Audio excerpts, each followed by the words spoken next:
નમસ્તે મિત્રો, સ્વાસ્થ્ય જાણકારી ચેનલમાં તમારું ભાવભર્યું સ્વાગત છે. મિત્રો, આપણા દેશમાં તેમાં પણ મુખ્યત્વે કરીને ગુજરાતમાં ચા પીવાની પરંપરા ખૂબ જ લાંબા સમયથી ચાલી આવી છે. ઉનાળો હોય, શિયાળો હોય કે ચોમાસું, ત્રણેય ઋતુમાં મિત્રો ગુજરાતના લોકો મુખ્યત્વે ચાનું સેવન તો કરતા જ હોય છે. કારણ કે ગુજરાતમાં પાણી બાદ પીવાતું સૌથી વધારે પ્રવાહી એ ચા છે. મિત્રો, નાના છોકરાઓથી લઈને વૃદ્ધ લોકો સુધી ચાનું સેવન કરતા હોય છે. તેમાં પણ ચામાં પણ ઘણા બધા પ્રકાર આવે છે: green tea, lemon tea, milk T વગેરે. પરંતુ શું મિત્રો તમને ખ્યાલ છે કે ચાના સેવનથી તમારા શરીરને કયા કયા ફાયદાઓ થાય છે? જો ચાનું વધારે માત્રામાં સેવન કરવામાં આવે તો તેનાથી કયા કયા નુકસાન થાય છે?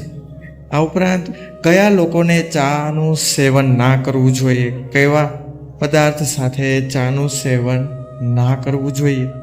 તો મિત્રો, આજના આ વિડીયોમાં આ બધા પ્રશ્નો વિશે હું તમને માહિતી આપવા જઈ રહ્યો છું.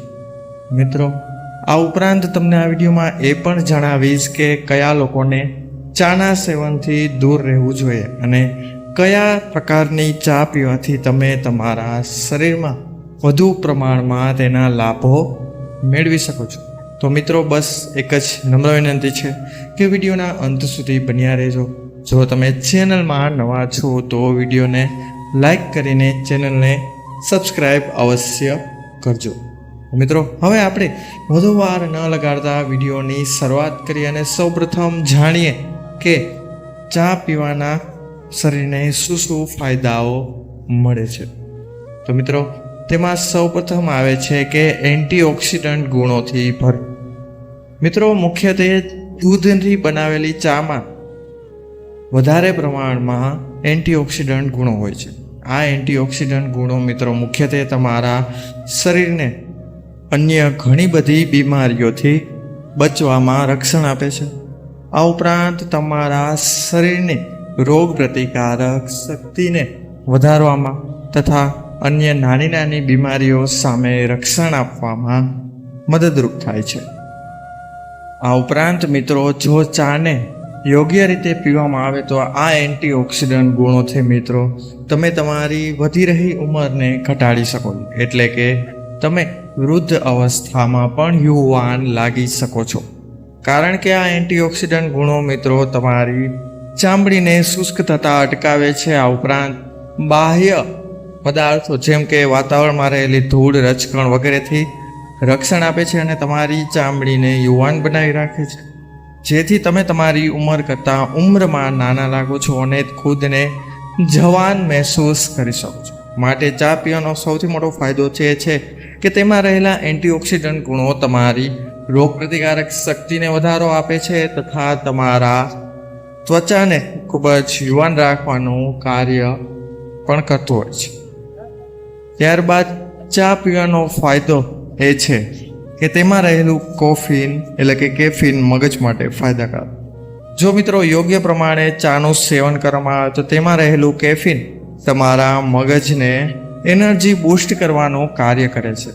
કારણ કે મિત્રો, જ્યારે પણ તમે થકાન મહેસૂસ કરો છો ત્યારે જો તમે ચાનું સેવન કરો છો તમને તો ઓછા સમયમાં તમને ખૂબ જ એનર્જી મળી જશે અને તમે પાછા પહેલે જેવું ફ્રેશ ફીલ થવા લાગશે.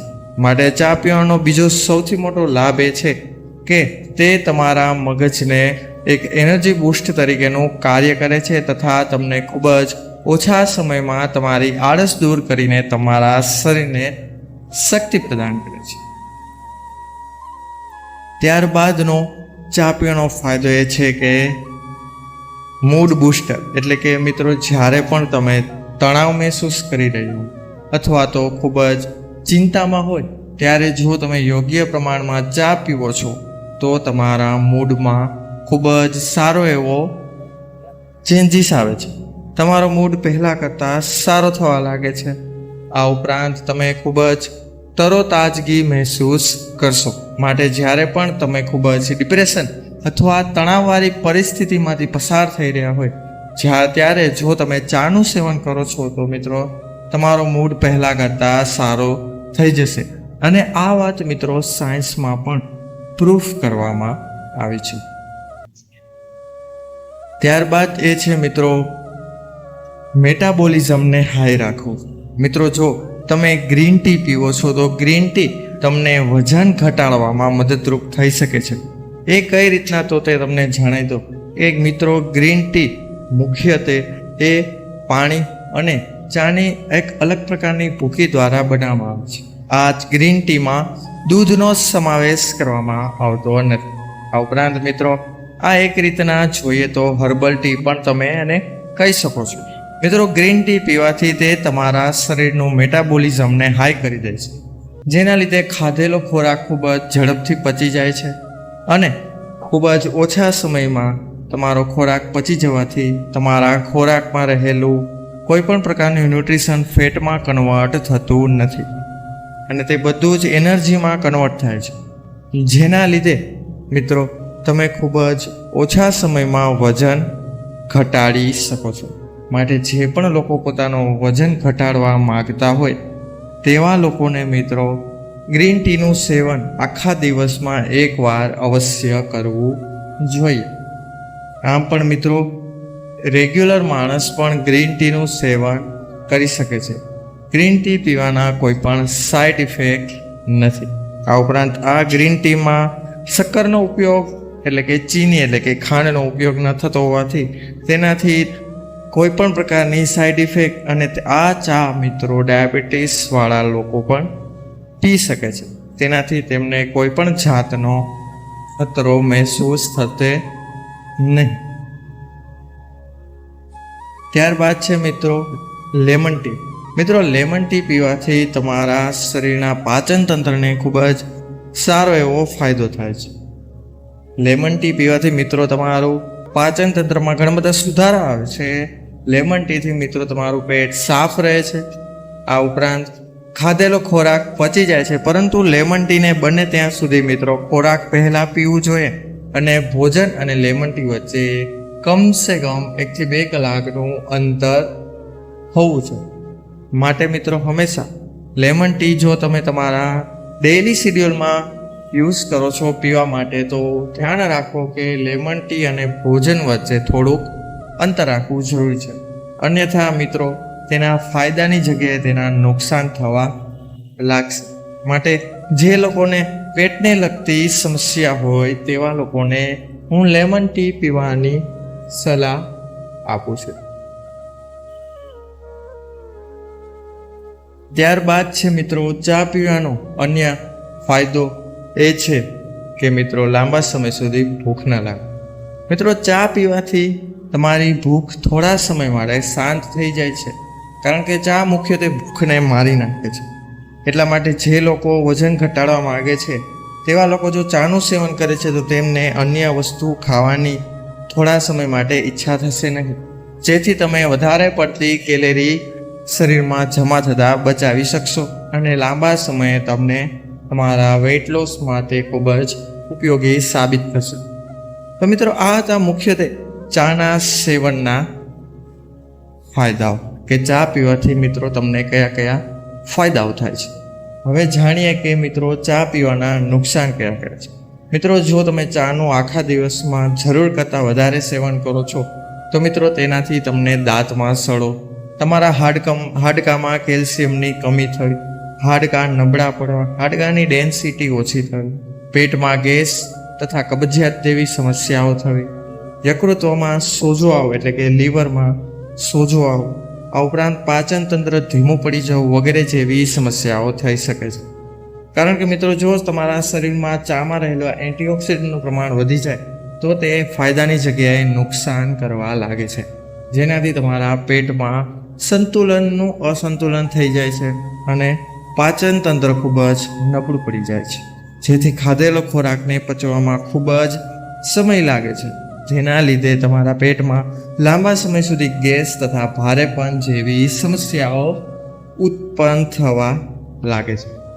માટે બને ત્યાં સુધી મિત્રો ચાનું આખા દિવસમાં એક કપ સેવન કરવું ખૂબ જ ફાયદાકારક છે. તેનાથી વધારે સેવન કરવાથી તમને મિત્રો ચાની આદત લાગી શકે છે અને તે તમારા પેટને લગતી સમસ્યાઓને ઉત્પન્ન કરી શકે છે. માટે બને ત્યાં સુધી મિત્રો ચાનું સેવન લિમિટેડ માત્રામાં કરવું જ તમારા શરીર માટે ફાયદાકારક છે. આમ તો મુખ્યત્વે મિત્રો ચાને તમે નાસ્તામાં લેતા હોય છો, પરંતુ ચાને બને ત્યાં સુધી ખારી વસ્તુ સાથે ના લેવી જોઈએ. તેનાથી મિત્રો તમને ગેસ જેવી સમસ્યાઓ ઉત્પન્ન થઈ શકે છે. નમકીન વસ્તુઓ સાથે ચા પીવાનું ટાળો. આ ઉપરાંત ભોજન સાથે પણ ક્યારે ચા ના પીવી જોઈએ, કારણ કે ભોજન સાથે ચા પીવાથી તમારા ભોજનને પાચન થવામાં લાંબો સમય લાગી શકે છે. આ ઉપરાંત પાચન થવામાં ન્યુટ્રિશન એટલે કે તમે ખાધેલા ખોરાકના ન્યુટ્રિશન તમારા પાચન તંત્રને ઓબ્ઝર્વ કરવામાં પણ સમય લાગી શકે છે. માટે ચાને મિત્રો બને ત્યાં સુધી ભોજન કરતાં 1 થી 1.5 કલાક પહેલાં પીવી જોઈએ. આ ઉપરાંત ચાને મિત્રો ક્યારેય પણ 6 વાગ્યા પછી ના પીવી જોઈએ, અન્યથા નીંદરને લગતી સમસ્યા ઉત્પન્ન થાય છે. કારણ કે ચામાં રહેલું કેફીન મિત્રો તમારા મગજને એક્ટિવેટ કરી દે છે, જેના લીધે રાત્રે નીંદર આવવામાં તમને સમસ્યા ઉત્પન્ન થઈ શકે છે. આ ઉપરાંત મિત્રો ચાને ક્યારેય પણ ફળ સાથે ના ખાવા જોઈએ. ચાને ફળ સાથે ખાવાથી પેટમાં ખૂબ જ ઝેરી ગેસ બને છે, જેના લીધે તમારા પેટમાં અસંતુલન પેદા થાય છે. આ ઉપરાંત મિત્રો દૂધવાળી ચા એટલે કે આપણે રેગ્યુલર બનાવતી ચા ડાયાબિટીસવાળા લોકોને ના પીવી જોઈએ. આ ઉપરાંત જે લોકોને હાડકાને લગતી સમસ્યાઓ તથા કેલ્શિયમની ડિફિશિયન્સી હોય તેવા લોકોને પણ ચાનું સેવન ના કરવું જોઈએ. મિત્રો જોયું કે કઈ રીતના ચા પીવાના ફાયદાઓ છે. જો તેને યોગ્ય રીતે પીવામાં આવે તો તમને કેટલા બધા ફાયદાઓ મળે છે. આ ઉપરાંત ચા પીવાના નુકસાન પણ છે તથા ચા પીવાનો તરીકો કયો છે. તો મિત્રો ચાને તમે સવારે અથવા બપોરના સમયે લઈ શકો છો, પરંતુ ધ્યાન રાખો કે 5 વાગ્યા બાદ ચાનું સેવન ક્યારેય ના કરો. તો મિત્રો અહીં હતી ચાની બધી જ માહિતી જે તમારે જાણવી જરૂરી છે. તો મિત્રો બને ત્યાં સુધી આ વિડીયોને તમારા મિત્રજનો તથા પરિવારજનોમાં શેર કરો, જે લોકો ચાનું સેવન ખૂબ જ વધારે માત્રામાં કરી રહ્યા છે. અને જો વિડીયો પસંદ આવ્યો હોય તો વિડીયોને લાઈક કરીને ચેનલને સબસ્ક્રાઈબ કરવાનું ભૂલશો નહીં. તો મળીશું મિત્રો હવે નવા વિડીયો સાથે, નવી જાણકારી સાથે, આવી જ નવી માહિતી સાથે. ત્યાં સુધી ચેનલ સાથે જોડાયેલા રહો અને અમારા વિડીયો નિહાળતા રહો. ત્યાં સુધી બધાને મિત્રો મારા હર હર મહાદેવ, જય શ્રી રાધે કૃષ્ણ, જય માં બુદ્ધ ભગવાન. બધા લોકોએ વિડીયોને અંત સુધી જોયો તે બદલ બધાનો ખૂબ ખૂબ આભાર. બધા લોકોનો ખૂબ ખૂબ ધન્યવાદ. આભાર.